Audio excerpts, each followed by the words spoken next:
ମାଂସର ବିଳାପ କାଳିନ୍ଦୀ ଚରଣ ପାଣିଗ୍ରାହୀ। ଜଲି ଓ ଡୋରା ଆବାଲ୍ୟରୁ ପରମ ସାଥୀ, କେହି କାହାକୁ କ୍ଷଣେ ଛାଡ଼ି ରହିପାରନ୍ତି ନାହିଁ। ଜଲିର ଦେହ ଅସୁସ୍ଥ ହୋଇଥିଲା ବେଳେ ଡୋରା ତାକୁ ଅହର୍ନିଶି ଜଗି ରହିଥାଏ। ଡୋରାର ପାଦ ଥରେ ଜଖମ ହୋଇଥିଲା। ଜଲି ତାର ପାଦ ମୁଖରେ ସ୍ପର୍ଶ କରି ତାର ବ୍ୟଥା କେଉଁଠାରେ ଜାଣିବା ପାଇଁ ଚେଷ୍ଟା କରିଥିଲା। ଡୋରା ଗୋଟିଏ କୁକୁର, ଜଲି ଗୋଟିଏ ଗଡ଼ଜାତ ଜଙ୍ଗଲର କୃଷ୍ଣସାର। ଡୋରା ବିଖ୍ୟାତ ଲଣ୍ଡନ ନଗରୀରୁ ଆସିଥିଲା। ଜଲିର ଜନ୍ମସ୍ଥାନ ଓଡ଼ିଶାର ନିଭୃତ ଅରଣ୍ୟାନୀ। ଡୋରା ସମ୍ପୂର୍ଣ୍ଣ ମାଂସାଶୀ, ଜଲି ବିରାଟ ଶାକାହାରୀ। କିନ୍ତୁ ଛୋଟ ବେଳରୁ ଦୁହିଁଙ୍କ ମଧ୍ୟରେ ସମ୍ପର୍କ ନିବିଡ଼। ଡୋରା ଦେହ ଅସୁସ୍ଥ ହେଲେ ଜଲି ତାର ସର୍ବାଙ୍ଗ ଲେହନ କରି ଶୁଶ୍ରୂଷାରେ ଲାଗିଯାଇଥାଏ।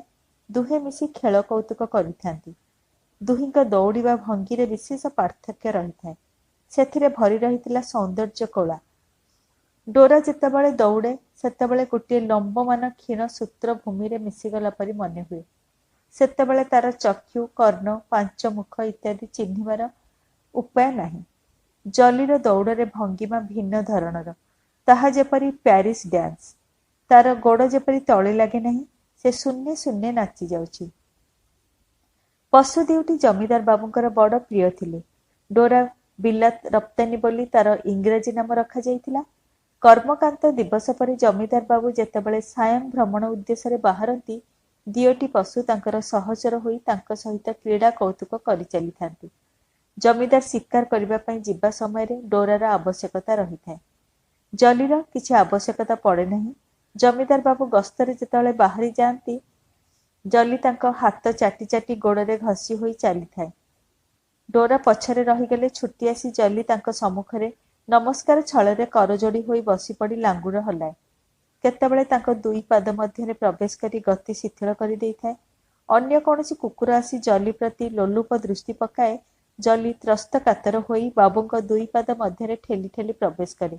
ଡୋରା ତାହା ଜାଣିପାରି ଯୁଦ୍ଧ ପାଇଁ ପ୍ରସ୍ତୁତ ହୋଇ ପଡ଼ିଥାଏ। ଡୋରାର ସ୍ୱଜାତିମାନେ ପୃଷ୍ଠ ପ୍ରଦର୍ଶନ କରି ବିନୀତ ଭାବରେ ଅପସାରିତ ହୁଅନ୍ତି, କାରଣ ଡୋରାର ବଳବୀର୍ଯ୍ୟ ତାଙ୍କର ପଡ଼ୋଶୀମାନଙ୍କୁ ଅଜ୍ଞାତ ନଥିଲା। ଜମିଦାର ବାବୁଙ୍କର ଶିକ୍ଷା ରାୟପୁରଠାରେ ହିଁ ସମାପ୍ତ ହୋଇଥିଲା। ସେ ସମ୍ପୂର୍ଣ୍ଣ ଆଧୁନିକ ଧରଣର ଲୋକ।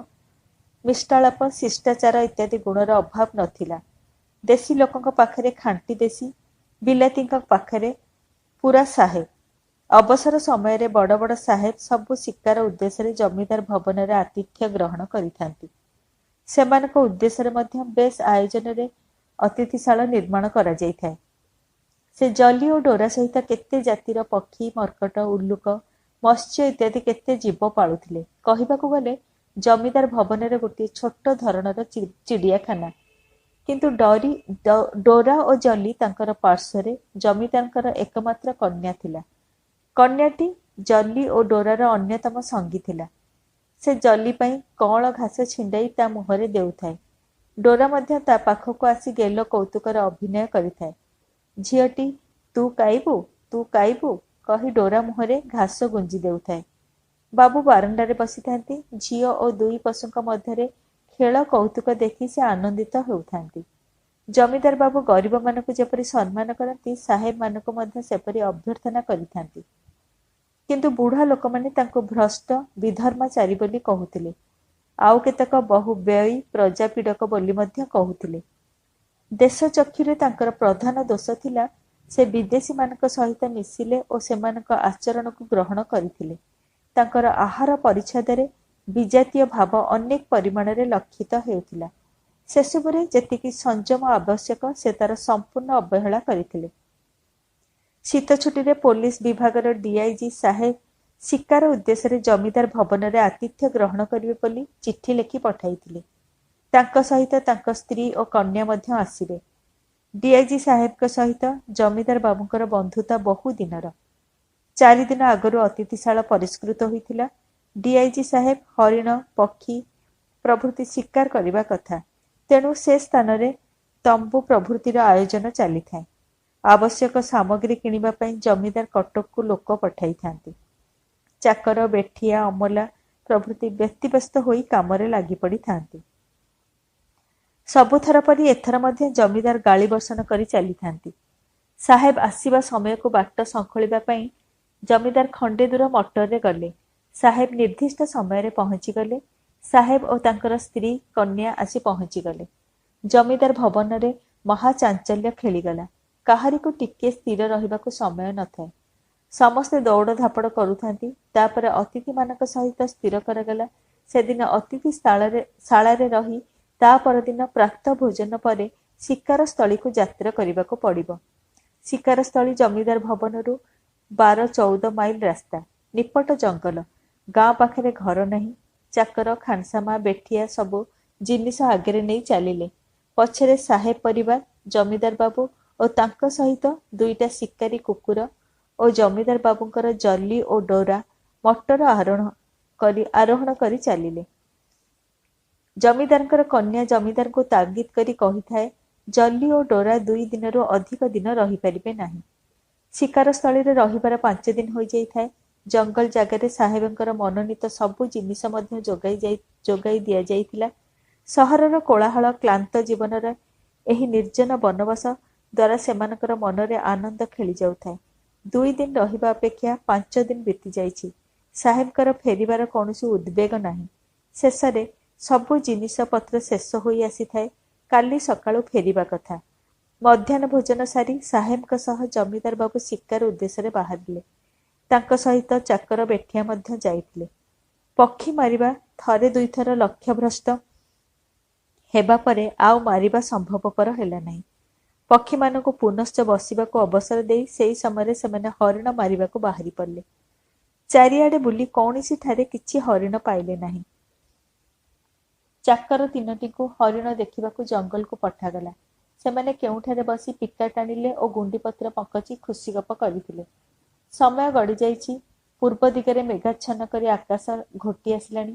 ପଶ୍ଚିମ ଦିଗରେ ସୂର୍ଯ୍ୟ ତାଙ୍କର ବାହୁଡ଼ା ରଥ ସଜ କରି ସାରିଲେଣି। ପଶ୍ଚିମ ଆକାଶ ରକ୍ତିମ ଆଭା ଖେଳାଇ ପଡ଼ିଥାଏ। 2 ବନ୍ଧୁ ଶିକାର ପାଇଁ 3-4 ମାଇଲ ଚାଲି ଯାଇଥିଲେ। ଅନ୍ଧକାରଚ୍ଛନ୍ନ ଘୂର୍ଣ୍ଣିବାୟୁ ସନ୍ନିକଟ ଅରଣ୍ୟାନୀ ମଧ୍ୟରେ ମହାକ୍ରନ୍ଦନ ରୋଳ ସୃଷ୍ଟି କରିଥିଲା। 2 ବନ୍ଧୁ ଓଦା ହୋଇ ତମ୍ବୁରେ ପହଞ୍ଚିବାକୁ 8ଟା ବାଜି ଯାଇଥିଲା। ନୈଶ ଭୋଜନର କୌଣସି ବନ୍ଦୋବସ୍ତ ନଥିଲା। ବର୍ଷା ସାଙ୍ଗକୁ ଜମିଦାରଙ୍କର ଉଆସ 12-14 ମାଇଲ ଦୂର। ମଟର ରାସ୍ତା ବର୍ଷା ଜଳରେ ଅଗମ୍ୟ ହୋଇପଡ଼ିଥିଲା। ନିକଟବର୍ତ୍ତୀ କୌଣସି ସ୍ଥାନ ନଥିଲା ଯେଉଁଠି ଜମିଦାର ଓ ସାହେବ ବାବୁଙ୍କ ଆହାର ଉପଯୋଗୀ ଖାଦ୍ୟ ମିଳିବ। ମାଂସ ନହେଲେ ଯେ ଅନାହାର। ଶିକାର କରିବାକୁ ଯିବା ପୂର୍ବରୁ ଜମିଦାର ବାବୁ ମାଂସର ଆୟୋଜନ କରିବାକୁ ଯାଉଥିଲେ। ଶିକାର ନିଶ୍ଚୟ ମିଳିବ କହି ସାହେବ ଆୟୋଜନରୁ ନିବୃତ୍ତ କରାଇଥିଲେ। ସାହେବ ମାଂସ ନ ପାଇ ଜଲିକୁ ମାରିବା କଥା ଜମିଦାରଙ୍କୁ କହିଥିଲେ। ଜମିଦାର ବାବୁ ସମ୍ଭ୍ରାନ୍ତଙ୍କର କଥାରେ ଅମତ ହୋଇପାରିଲେ ନାହିଁ। କିନ୍ତୁ ଜମିଦାରଙ୍କର ଜଲି ପ୍ରତି ଅଧିକ ମମତା ଥିଲା। ଦିନେ ଜମିଦାର ବାବୁ ବିଦେଶୀୟ ବନ୍ଧୁଙ୍କ ସପକ୍ଷରେ ନିଜ ଶିକାର କୌଶଳର ତାରିଫ ଦେଖାଇବାକୁ ଯାଇ ସେ ଜଲିକୁ ପାଇଥିଲେ। ଜମିଦାର ବାବୁଙ୍କର ଗୁଳି ତାର ମା'ଠାରେ ବସିଥିଲା, କିନ୍ତୁ ନିର୍ବୋଧ ଶିଶୁଟି ଠିଆ ହୋଇ ରହିଥିଲା। ଜମିଦାର ବାବୁଙ୍କର ଲୋକ ଯେତେବେଳେ ତାକୁ ଧରିବା ପାଇଁ କଲେ, ସେ ନିଶଙ୍କ ଭାବରେ ଦଣ୍ଡାୟମାନ ହୋଇ ରହିଲା। କ୍ଷୁଦ୍ର ଶିଶୁର ନିର୍ବୋଧ ଆଖି ଦିଓଟିକୁ ଚାହିଁ ତାର ମାତୃହନ୍ତା ଜମିଦାର ବାବୁଙ୍କର ତା ପ୍ରତି ସେହି ଦିନରୁ ଗୋଟିଏ ବାତ୍ସଲ୍ୟ ଶ୍ରଦ୍ଧା ଜନ୍ମି ଯାଇଥିଲା। ଜଲିକୁ ହତ୍ୟା କରି ଦିନେ ତାର ମାଂସ ଭକ୍ଷଣ କରିହେବ ଏକଥା ସେ ଭାବି ପାରି ନଥିଲେ। ଜଲିର ହତ୍ୟା ପ୍ରସଙ୍ଗ ଶୁଣି ଜମିଦାର ବାବୁଙ୍କର ଶିକାରୀ ଅନ୍ତର ଦବିଗଲା, କିନ୍ତୁ ସେ ବନ୍ଧୁଙ୍କ କଥା ଭାଙ୍ଗି ପାରିଲେ ନାହିଁ। ଜମିଦାରଙ୍କର ସମ୍ମତି ପାଇ ସାହେବ ମହା ଆନନ୍ଦରେ ନିଜେ କାଟିବାକୁ ଉଦ୍ୟତ ହୋଇଥିଲେ। ସାହେବ ନିଜ ହାତରେ ଦିନେଟିଏ ଶିକାର ନ କଲେ ତାଙ୍କୁ ଭଲ ଲାଗେ ନାହିଁ। ଯୁଦ୍ଧରେ ବହୁତ ଲୋକଙ୍କର ପ୍ରାଣକ୍ଷୟ କରିଥିଲେ ବୋଲି ତାଙ୍କର ବଡ଼ ସୁଖ୍ୟାତି ଅଛି। ଜଣାଯାଏ, ଯେକୌଣସି ଦିନ ଶିକାର ନ ମିଳିଲେ ଶେଷରେ ପାଳିତ କୁକୁଟ ପ୍ରଭୃତି ଗୋଟାଏ କିଛି ଜୀବ ବଧ କଲେ ତାଙ୍କର ମସ୍ତିଷ୍କ ଥଣ୍ଡା ରହେ। ତା ସାହେବଙ୍କ ସ୍ତ୍ରୀ କୁହନ୍ତି। ଦିନେ କିଛି ଶିକାର କରିବାକୁ ନ ପାଇ ସାହେବ ନିଜର ବେକ କାଟିବାକୁ ଉଦ୍ୟତ ହୋଇଥିଲେ। ଜଲି ଓ ଡୋରା ଏକ ଅପରର କୋଳରେ ମୁହଁ ଗୁଞ୍ଜି ଦେଇ ମହା ଆରାମରେ ନିଦ୍ରା ଯାଇଛନ୍ତି। ସେ ସମୟରେ ଅପରିଚିତ କୌଣସି ଲୋକ ଡୋରା ନିକଟକୁ ଯିବାକୁ ସାହସ କରେ ନାହିଁ। ଡୋରା ଓ ଜଲି ଏକ ସାଙ୍ଗରେ ଥିଲାବେଳେ ଜମିଦାର ବାବୁଙ୍କର ମାଧିଆ ଚାକର ବ୍ୟତୀତ ଅନ୍ୟ କେହି ସେମାନଙ୍କ ପାଖକୁ ପଶନ୍ତି ନାହିଁ। ଜମିଦାର ବାବୁଙ୍କ ନିର୍ଦ୍ଦେଶରେ ଜଲିକୁ ଆଣିବା ପାଇଁ ମାଧିଆ ଯାଇଥିଲା। ତାର ପାଦ ଶୁଣି ଡୋରା ଚେଇଁ ଉଠି ଭୋକିଲା। ମାଧିଆ ଜଲିକୁ ଆଣିବା ସମୟରେ ଡୋରା ତାହା ସହିତ ଆସିବାକୁ ଘୋଷାରି ହେଲା। ଜଲିକୁ ତା ନିକଟରୁ ଧରି ନେବାର କାରଣ ପ୍ରଥମେ ସେ ବୁଝିପାରିଲା ନାହିଁ। ତାର ବଡ଼ ସନ୍ଦେହ ହେଲା। ସାହେବ ସ୍ୱୀୟ ଆତତାୟୀ ପ୍ରକୃତିର ତର୍ପଣ କରିବା ଲାଗି ଉଦ୍ୟତ ହେଲେ। ଛୁରୀର ଫଳକ ଆଲୋକପାତର ଚକମକ ହୋଇଉଠିଲା। ଖାନସାମା ଦୁଇଜଣ ଜଲିର ଗୋଡ଼ ବାନ୍ଧି ତାକୁ ସ୍ଥିର କରି ଠିଆ କରାଇଲେ। ସାହେବ ତା ଦେହରେ ଛୁରୀ ଚଳାଇବା ବେଳେ ଯେପରି କିଛି ଅସୁବିଧା ନ ହେବ। ଜଲି ତାର ପ୍ରଭୁ ଜମିଦାର ବାବୁ ଓ ଦୁଃଖ ବିପଦର ଆବାଲ୍ୟ ପରମ ବନ୍ଧୁ ଡୋରାକୁ ଦେଖି ନିର୍ଭୀକ ଭାବରେ ଛିଡ଼ା ହୋଇଥାଏ। ତାର ପାଦ ଦିଓଟି ଛନ୍ଦା ହେବାରୁ ସେ ଥରେ ତାର ଅଶୈଶବ ବିଶ୍ୱାସୀ ପ୍ରଭୁକୁ, ଅନ୍ୟଥରେ ତାର ପରମ ବନ୍ଧୁ ଡୋରାକୁ ଚାହୁଁଥାଏ। ଜମିଦାର ପ୍ରଭୁ ବନ୍ଧୁ ପତ୍ନୀ ଓ କନ୍ୟାଙ୍କ ସହିତ ଖୁସି ଗପରେ ମଜି ଯାଇଥାନ୍ତି। ତଥାପି ତାଙ୍କ ଭିତରେ କିଏ କହି ଦେଉଥାଏ ଜଲି ପ୍ରତି ଟିକିଏ ଦୃଷ୍ଟି ପଡ଼ୁ। ସେ ଚାହିଁ ନ ଚାହିଁଲା ପରି ହୋଇ ହସ ଖୁସିରେ ନିମଗ୍ନ ଥାଆନ୍ତି। ସାହେବଙ୍କ ହାତରେ ଛୁରୀ ଦେଖି ଡୋରାର ସନ୍ଦେହ କ୍ରମେ ଦୃଢ଼ୀଭୂତ ହେବାକୁ ବସିଲାଣି। ସାହେବ ଛୁରୀ ବାହାର କରି ଯେତେବେଳେ ଆସନରୁ ଉଠିଲେ, ଜମିଦାର ବାବୁଙ୍କ ଦୃଷ୍ଟି ହଠାତ୍ କାହିଁକି ଜଲି ଉପରେ ପଡ଼ିଲା ଏବଂ ତାଙ୍କର ମନେ ହେଲା ଜଲି ଅନେକ କ୍ଷଣ ହେଲା ତାଙ୍କୁ ଏପରି କାତର ଦୃଷ୍ଟିରେ ଚାହିଁ ଜୀବନ ଭିକ୍ଷା କରୁଛି। ଜମିଦାର ବାବୁ ସେଠାରୁ ବାହାନା ଦେଖାଇ ଚାଲି ଆସିଥିଲେ। ଡୋରା କିନ୍ତୁ ଜଲିର ମିନତି ଶୁଣିଲା। ସାହେବଙ୍କ ହାତରେ ଛୁରୀ ଦେଖି ଡୋରା ସବୁ ବୁଝି ଯାଇଥିଲା। ସାହେବ ଯେତେବେଳେ ଛୁରୀ ଧରି ଓହ୍ଲାଇ ଆସିଲେ, ଡୋରା ସେତେବେଳେ ଗୋଟିଏ ଡିଆଁ ଦେଇ ସାହେବଙ୍କ ପାଖରେ ପହଞ୍ଚି ଯାଇଥିଲା। ମାଧିଆ ମଧ୍ୟ ଡୋରାକୁ ଆଉ ସମ୍ଭାଳି ପାରିନଥିଲା। ସମ୍ଭାଳି ନପାରି ଗୋଟିଏ ଗଛରେ ବାନ୍ଧି ଦେଇଥିଲା। ମାଧିଆ ଉପରେ ସାହେବ ବିରକ୍ତ ହୋଇଥିଲେ। ଜମିଦାର ପୁନଶ୍ଚ ଜଲି ପାଖକୁ ଯିବା ସମୟରେ ଜଲି ଯେପରି କାକୁତି ମିନତି କରୁଛି ଜୀବନ ଭିକ୍ଷା ପାଇଁ। ସାହେବକୁ କ'ଣ କହିବାକୁ ଯାଉଥିଲେ, କିନ୍ତୁ ଚୁପ୍ ହୋଇ ରହିଯାଇଥିଲେ। ଡୋରାର ଭୀତ ବ୍ୟାକୁଳ କ୍ରନ୍ଦନ ତାଙ୍କ କର୍ଣ୍ଣରେ ପ୍ରବେଶ କରୁଥାଏ। ସେହି ସମୟରେ ଶୁଣିପାରିଲେ ଗୋଟିଏ ରୁଦ୍ଧ କଣ୍ଠର ବିଳାପ। ସେ ତାଙ୍କର ମର୍ମସ୍ଥଳକୁ ଭେଦ କରିଥିଲା। ସେହି ବିଳାପଟି ଜମିଦାରଙ୍କର ମର୍ମସ୍ଥଳକୁ ଭେଦ କରିଥିଲା। ରୁମାଲ କାଢ଼ି ଦେଖିଲା ବେଳକୁ ସବୁ ଶେଷ ହୋଇଯାଇଥିଲା। ଖାଇବା ଟେବୁଲ ଉପରେ ବସି ଜଲିର ମାଂସ ଭକ୍ଷଣ କଲାବେଳେ ଜମିଦାର ବାବୁଙ୍କର ଅନ୍ତରାତ୍ମା ନାହିଁ ନାହିଁ କରି ଉଠିଲା। ସେ ପ୍ରାଣପଣେ ଚେଷ୍ଟା କରି ବନ୍ଧୁମାନଙ୍କର ସଙ୍ଗରେ ଯୋଗ ଦେଇଥିଲେ। ବଡ଼ କଷ୍ଟରେ ଯତ୍ସାମାନ୍ୟ ଆହାର କରିଥିଲେ। ତାଙ୍କ ଭିତରଟି ଗୋଟିଏ ଅବ୍ୟକ୍ତ ବ୍ୟଥାରେ ପ୍ରାଣ ଆକୁଳ ହୋଇ ଉଠିଥିଲା। ଜମିଦାର ଶୋଇବାକୁ ଯିବା ସମୟରେ ଚାକର ମାଧିଆ ଆସି କହିଲା, ଡୋରାକୁ ଯେଉଁ ମାଂସ ଆଦି ଯେତେ ଯାହା ଦିଆଗଲା ସେ ତାକୁ ସ୍ପର୍ଶ କଲା ନାହିଁ। ଜମିଦାର ବାବୁ ଅନ୍ୟମନସ୍କ ହୋଇ ଶୟନ କକ୍ଷକୁ ଗଲେ। ନିଦ୍ରା ଆସୁନଥାଏ। ବିଛଣାରେ ପଡ଼ି କେତେ କ'ଣ ଭାବୁଥାନ୍ତି। ଜଲିର ମା ଗୁଳି ଖାଇ ଶଯ୍ୟାଶାୟୀ ହେବା ପ୍ରସଙ୍ଗ, ଜଲିକୁ ଆଣିବା ପ୍ରସଙ୍ଗ ତାଙ୍କର ମନେ ପଡ଼ି ଯାଉଛି। ଜମିଦାର ବାବୁଙ୍କୁ ଯେପରି ଶୁଣାଯାଉଥିଲା, ମୁଁ ପରା ମୋ ମାଆକୁ ଛାଡ଼ି ତୁମକୁ ଆଶ୍ରୟ କରି ଧରିଥିଲି। ଜମିଦାର ଭାବି ଭାବି ଚମକି ଉଠିଲେ। ପୁଣି ତାଙ୍କର ନିଦ ଆସିଲା। ପୁଣି ସେହି କାକୁତି ଭରା ଚାହାଣୀ, ପୁଣି ସେହି ମର୍ମ ବିଦାରକ ବିଳାପ। ଥରକୁ ଥର ତାଙ୍କ ନିଦ ଭାଙ୍ଗି ଯାଉଥାଏ। ପ୍ରଭାତରୁ ଉଠି ଫେରିଯିବାର ବନ୍ଦୋବସ୍ତ କରାଗଲା। ମଟରରେ ବନ୍ଧୁ ଓ ପରିବାରଙ୍କ ସହିତ ଜମିଦାର ବାବୁ ଆଗ ଚାଲିଗଲେ। ହସ ଖୁସିରେ ମନଟାକୁ ଭୁଲେଇବାର ଯେତେ ଚେଷ୍ଟା କଲେ ମଧ୍ୟ ଜମିଦାର ବାବୁଙ୍କ ଅନ୍ତରରେ ହରିଣ ଶିଶୁର ସେହି ରୁଦ୍ଧ କ୍ରନ୍ଦନର ବିରାମ ନାହିଁ। ବନ୍ଧୁ ପରିବାର ସେଦିନ ବିଦାୟ ଘେନି ଚାଲିଗଲେ।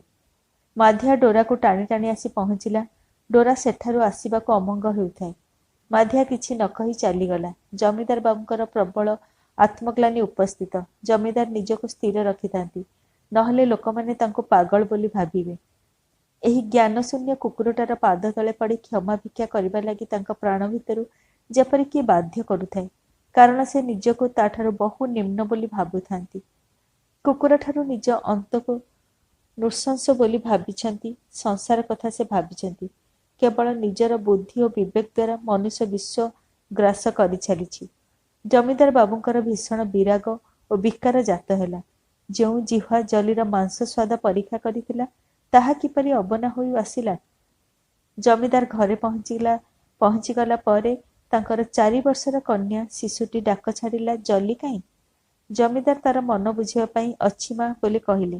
ଝିଅଟି ବିଶ୍ୱାସ କରିପାରିଲା ନାହିଁ। ବଡ଼ ପାଟିରେ କହିଲା, ନା, ମାଧିଆ ତାକୁ ମାରିଛି। କନ୍ୟାର ରାଗ ଅଭିମାନ ଦେଖି ଜମିଦାର ବାବୁଙ୍କ ଚକ୍ଷୁରୁ ଲୋତକ ବହିଗଲା। ଶେଷରେ ଜମିଦାର ବାବୁ ଖଟ ଉପରେ ଶୋଇ ଭୋ ଭୋ ହୋଇ କାନ୍ଦି ପକାଇଲେ। ଜମିଦାର ବାବୁ ରୁଗ୍ଣ ହୋଇ ପଡ଼ିଲେ।